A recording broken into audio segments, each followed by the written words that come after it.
کوکاپیٹ میں غیر قانونی تعمیرات پر ریونیو حکام کی JCB کارروائی۔ ریونیو حکام نے حیدرآباد کے مضافاتی علاقے کوکاپیٹ میں غیر قانونی تعمیرات کے خلاف کریک ڈاؤن شروع کیا۔ کچھ لوگوں نے سروے نمبر 100 میں سرکاری اراضی پر قبضہ کر کے بزنس کمپلیکس بنا رکھے تھے۔ گنڈی پیٹ کے ریونیو عہدیداروں نے جو آج صبح سویرے میدان میں داخل ہوئے، غیر قانونی تعمیرات کو JCB کی مدد سے مسمار کر دیا۔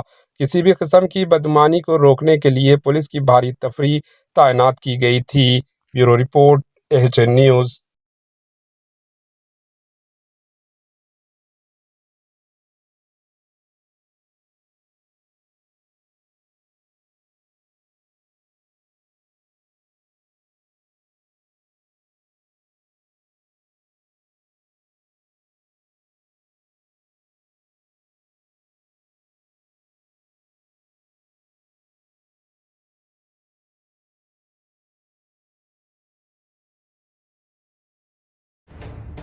AHN نیوز کے YouTube چینل کو سبسکرائب کریں اور بیل آئیکن کو دبانا نہ بھولیں تاکہ آپ کو ہر نئی آنے والی ویڈیو کا نوٹیفیکیشن بر وقت مل سکے۔